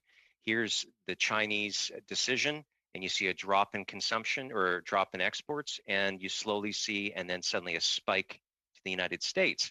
And again, the New York Times did a piece this past weekend, outlining concerns that they have within the United States. So I take it that though your industry wants to be part of the solution, wants to be positive, because ultimately, we can do this in Canada. Is that not right? Yes, we can. But I would also ask, and not having seen the data in front of me, the recycling facilities continue to grow and expand both in Canada and the US. So part of that expansion is in fact the expansion of the recycling system that we want to see. Yeah, okay. I think that goes back to my point about making sure that there's a clear carve out for clean, sorted, and labeled waste. Okay, or not waste, but recyclable material that can be utilized up the value chain. Okay, thank you, Mr. Albas. We'll go to Ms. Sachs for 5 minutes. Thank you, Mr. Chair, and thank you to all of our witnesses who have come here today to help us unpack this so that we have a clear understanding of where we can improve, but also knowing that the tools that we have, how we use them better. So this first question will be either to Mr. Masterson or Ms. Mantageras. I think you have plenty to offer to this conversation today. Does the chemistry industry overall really support Bill C-204? Can we know where you sit on this? I'm jumping off where my colleague, Mr. Schiffke, had initially asked Mr. Masterson. No, again, a categorical no as written. Do we support the Basel Convention? Absolutely. Do we support other means to address plastic waste? Absolutely. But a one-sentence bill in a complex issue like this, and the size of the economy that you're talking about, and the issues we have to solve, this is not an acceptable bill for the problem at hand. And I think we've heard everybody say that. Amendment here, amendment here, amendment here. One of the MPs suggested, why not give this adequate consideration when we're in the discussion on the reform of Canadian Environmental Protection Act? That would be much more acceptable. This is not commensurate with the challenges at hand. So categorical no. Thank you. And just to clarify, as Bill C-204 was being introduced, were you able to share your concerns with the bill sponsor? Were you able to offer stakeholder views on that? Absolutely, thank you. Yes. Okay, yeah, great. Everyone has been very open to discuss this bill. Thank you. Wonderful. Okay, and then my next question would be with regards to the Basel Convention and the U.S.-Canada trade agreements, could you maybe highlight for us, there's been obviously plenty of concerns of exports over the border, how you view the management of harmful plastics and what we should be considering in terms of the structure that we have in place now and how it will guide us. Sorry. Well, again, you go back to some of the numbers here. We are focused here on solving a problem that represents something far less than 5% of Canada or North America's waste. that which gets exported. And then the portion of that that's not recycled is even smaller. I'm not discounting the environmental issues involved with that, but I think the time with this committee, especially given the challenge and the opportunity to create a circular economy for plastic waste, is to focus on what's going to help solve the problem, not worrying about that small 1%, 2%. As mentioned, it is a highly integrated economy, and the issue of innovation, recycling isn't a fixed point. It's not one solution. There are many different solutions, and as we've heard from some of the witnesses here, the solutions come all the time. And one of the challenges we have as an industry is some of the technologies we would like to see to reprocess these resins or these materials and get them back into resins, this idea of chemical recycling, or turn them into non-crude fuels. Whenever those discussions take place, many of our critics say, oh, that's not recycling, that's not recycling. So you'll start to see as you as an industry, you're coming up with innovative solutions to manage these problems, and you're constantly told, well, that's not recycling. You'll quickly understand why we have such strong concerns about a bill that doesn't define recycling, doesn't define final disposal. We have to have many, many innovations back to the next 10 years. And what Madame Pose said, we don't know what's going to happen, but we know there has to be a lot of solutions, and they're not in our line of sight right now. So we have to be careful to draft something that leaves a lot of flexibility for the solutions that are going to come to recover and add value in the years to come on this very important issue. Okay, thank you. Mr. Chair, how am I doing for time? You have about a minute. Okay, so my next question will be for Ms. Goddard. So we touched earlier on, provincial and federal recycling programs. What I'd like to ask is, what actions by the federal and provincial governments does your organization support to tackle this problem of plastic waste solution here in Canada? We talked about the landfill issue, of the concern of diversion to landfills. So if we have a Made in Canada solution, could you touch on that both provincially and federally? We're absolutely happy to do that. Thank you for the question. It's really three major items. One is an expansion of extended producer responsibility laws that transfers the legal, financial, and operational responsibility back to the actor in the chain that has the most influence, and that would be the manufacturers, brand holders, designers, and sellers. However, we've only been able to tackle that in a Canadian context for very, very specific product lines, the plastics that are part of electronics. Often when we think of packaging, we think about, or plastics, we only think about packaging, which represents, we think, based on the data that we have, about 30% of all plastic sold onto the marketplace. So EPR has really done some great things that relates to very narrow product categories like electronics, by way of an example, and packaging. But there's all kinds of plastic products that are out there in the marketplace that at this point are not covered under EPR. The second is certainly to minimize, reduce, eliminate single use. We all know that one use anything is not sustainable in any way, shape, or form, either environmentally or economically. And the third I would say is governments in particular should be using their buying power to create demand for post-consumer cycles through PCR specifications. Thank you, Speaker. Merci, Monsieur le Président. For 2 minutes, I'd like to remind you, because hearing some of the questions, managing post-consumer goods is of provincial jurisdictions. I have a question and a follow-up for Mr. Paquette. So please answer quickly. When would it be the right time, with all of your experience in the field of the environment, what damages for the environment and human health if there's an increase in the request for eliminating and managing plastic waste here in Canada?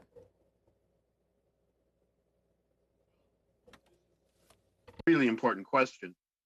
So we're talking about really the true solution was to create less plastic waste, just exactly what Ms. St. Goddard was saying.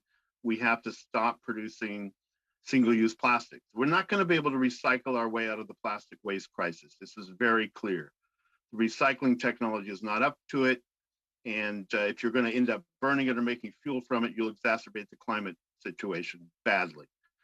So that is the true solution, not to find new hiding places globally for it, to stop it at the source, turn off the tap, and put away your mops and really stop making so much of this plastic waste. That's the true solution. We applaud Canada for taking a lead on this very much, as the EU has done. Thank you, Mr. Paquet. This is what I think. We have to start by reducing our waste before we recycle or recover. For Mr. Masterton, I would like more clarifications on an announcement in Alberta 2020 on a program for the diversification of the oil sector to stimulate investments in the industry. One of your members of the Dow Company applaud the program Natural Gas Vision and Strategy. Can you list the actions that your members and yourselves as an association have taken or will take to push your sector to become greener? Short amount of time. First is the commitment to make sure that the plastic packaging that produced can be and will be recycled. And that is a defined goal by all of our members, including Dow and other companies. And the second is to work with other stakeholders so that the materials are recovered and are recycled by 2040. And again, and when we think of the context of 9% of plastic in Canada is post-consumer plastic is currently recycled, recovered, and recycled, that's a mammoth task. So the industry fully agrees with those goals. You've already seen some very interesting design developments. Monsieur Masterton, on doit poursuivre avec Madame. Mr. Matheson, we have to move on to the next member. Ms. Collins. Thank you, Mr. Chair. Quick question for Mr. Puckett. Mr. Masterson mentioned some of the things that we might want to take out of that list, things like feedstock. Is there anything that you would recommend adding to the schedule? Yes, thank you. As you mentioned, I believe, glaringly, polyvinyl chloride plastic waste is missing. That list, despite what Mr. Davidson said about it, is not drawn from the Basel Convention. I'm not sure where that list came from, but I would recommend using the Basel Convention listings. Canada is a party. The rest of the world recognizes these listings, and yeah, PVC is glaringly absent. Thank you so much. And then in terms of some of the suggested amendments that have been talked about so far, one from Mr. Albus around Schedule 7 does not include recyclable plastics that is labeled, cleaned, and sorted in accordance with industry standards. Do you think that that would solve some of the issues? And do you have any concerns if that were the only amendment, or if there's more needed to amend? Yes, thank you. What we're getting at here is the Basel Convention's latest rules in 2019 they adopted was to divide plastic in 3 categories: hazardous plastic, plastics for special consideration, and non-hazardous. We would like to see those for special consideration, the mixed and dirty, difficult to recycle plastics, controlled for all countries, but banned to the developing countries. So we can take the final disposal ban that Mr. Davidson is proposing, accept that, because that's very little of the trade actually, and then add the real problem as the EU has done and say, we're not going to export that Annex II waste anymore to developing countries. And sorry, Mr. Chair, how much time do I have left? With Q&A together, half a minute, 30 seconds. Okay, maybe Ms. Khan, would you mind just answering the same question? Yes, we've written down the same positions in our written brief, and I'll refer to you to our written brief. That's exactly what our recommendations were. Great, thank you. I don't know who's up for the Conservatives. Is it Mr. Genereux? No, I will take it, Mr. Albus? Okay, go ahead. Yeah, no, thank you. I would like just to ask again, Mr. Matheson, going back to you, because this is a complex issue, and you've mentioned that the need to have provinces to adopt their own legislation. We've heard from Ms. Goddard saying that that there could be further steps that can be taken in terms of requiring producers and requiring those recyclers to have certain conditions. To me, that's clearly something that the provincial governments do. Could you maybe talk a little bit more about what needs to be done at the provincial level? Because the last thing we want to do is have a who's on first routine between the federal government and the province. I think it's quite clear that this is a federal matter because it involves our border and what we allow out of our country. I'll defer to my colleague, Ms. Mantegaris again. Yeah, thank you. So I think we have several provinces that are already starting on the right path with extended producer responsibility. So referencing the BC model, we want to see, and we are pleased to see that that's going to be moving forward in Ontario. Quebec has signaled the same, that they'll be moving forward with that, and Alberta has certainly signaled their keen interest in this.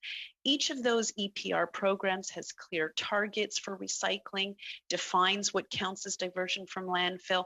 These are the kinds of practices and that we need to see and strengthened in provinces across the country. And we certainly are very supportive of that as an industry. Okay, Ms. Goddard, just because I did reference your earlier statement about further things had to go, again, given the fact that provinces are clearly moving in this direction, and we want to have those that, you know, again, I would point to companies like Merlin Plastics would simply say they look to the province to give them guidance to help create their market. I think it's extended producer responsibility certainly is the policy of choice at the provincial level to try to tackle plastic waste. There's no question about that. The issue is that that it's the targets actually are systemically low in their regulations, and I'll pick off Ontario as an example. You know, after 3 decades of having a blue box program that is world renowned, our recovery rates for plastic packaging as a stream are have been stagnant at about 30% for some time, and the new proposal coming forward today is to keep them where they are. So okay. EPR is only as good as the targets that are set. So again, going, Mr. Masterson, you said earlier that BC does well above that. Maybe if you could maybe point out some of the strong points of my home province of British Columbia in regards to this, because I do think this is where you know, Canadians would like to know, because quite honestly, until I became a member of Parliament, I thought everyone had the same rules for recycling across Canada, not just the same in British Columbia. Or not well, just I think two key things. One, as Ms. Goddard just said, regulations. The targets are regulated, and you need to achieve them, and they're being raised as we speak. And the second, though, is harmonization. One of the challenges in Ontario, you've heard me say this before, you've got 256 different programs. None of this discussion today has come back and talked about the municipalities, but when we think about these mixed bales and what needs to get done with them, yes, the recycling industry, the Merlins and others, the waste transporters are part of that discussion, but most of it in most parts of Canada is the responsibility of the municipal governments, and they simply lack.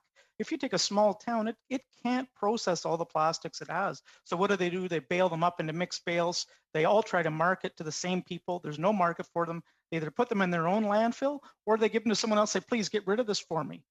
And that's not an easy problem. What British Columbia does is it allows, say, your coffee cup lids to be collected at a scale of a province of several million people. Now you can find a market for your used coffee cup lids for sure.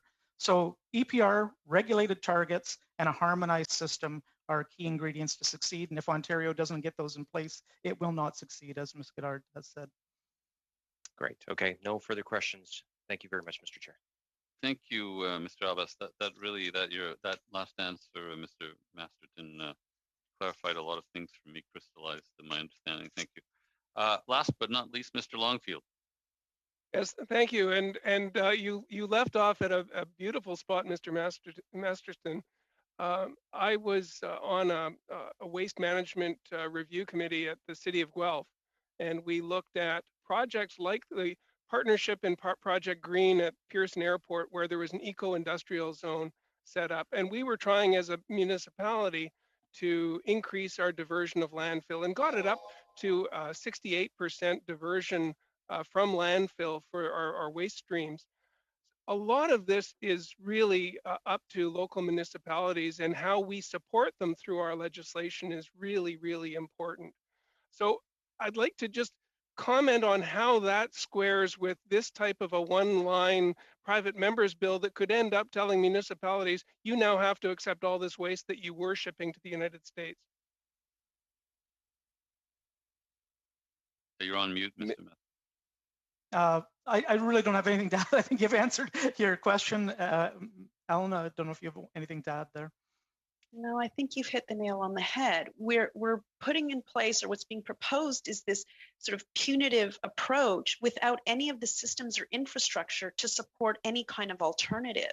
And part of what Bob and many are saying here is that this is a multifaceted challenge and issue. We need multifaceted responses. A one line in a bill like this does not allow us to actually put the effort and investments in the things that we need to support the goal that everyone's saying they have, which is a circular economy for plastics. And I'd quite frankly argue that this is the kind of bill that's actually going to hamper that circular economy, because we already have businesses that have been investing in the infrastructure and systems to enable that. And this is proposing to put a halt on that rather than supporting the future development of that sector. And thank you. I really appreciate your statement there, that and really maybe to go over to Ms. Goddard, that we're not, when we reframe this as an opportunity for resource management rather than waste management, that the resource we can get from the next life of plastics, we have hematite in Guelph that really relies on a North American supply chain to be able to draw in polymers that they can use on automotive molding or architectural molding. We've got many of the businesses in Guelph saying it's less expensive for us to purchase plastics and extract resins from them than it is for us to have petroleum-based products or have bio-based plastics created. So, Ms. Goddard, this legislation seems to fly in the face of progress in terms of stopping what we all want, and that is plastics going into landfill.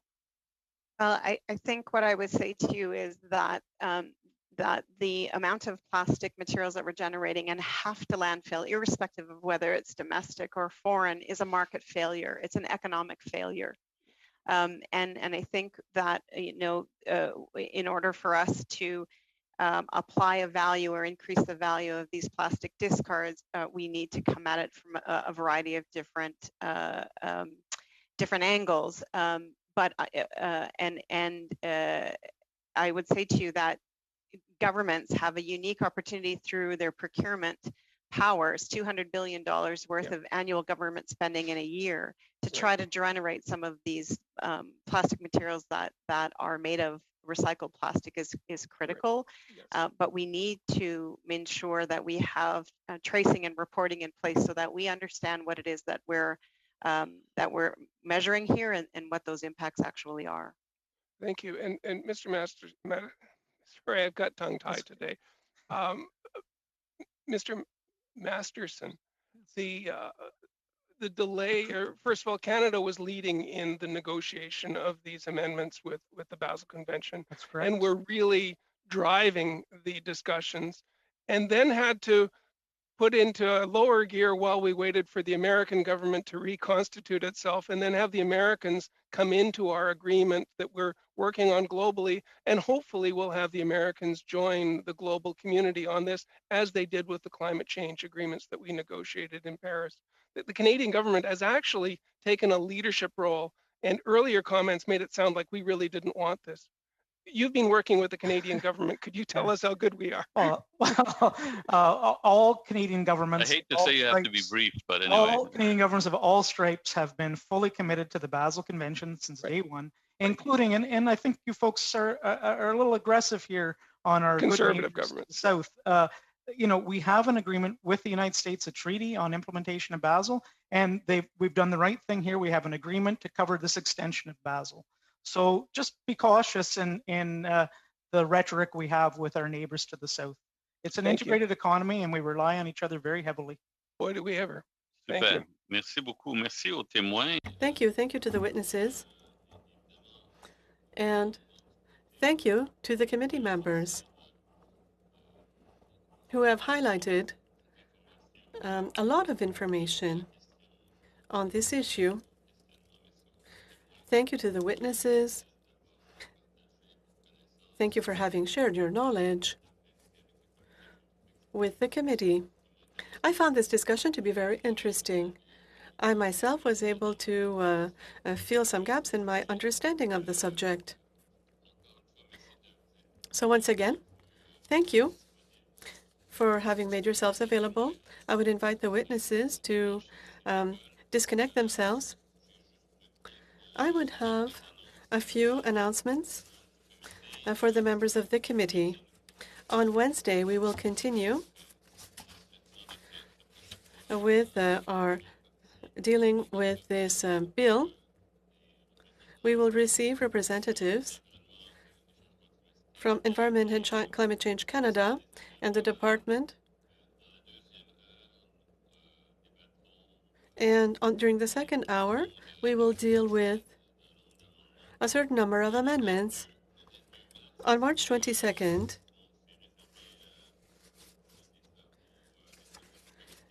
this will be work of the committee. We will review the second version of the report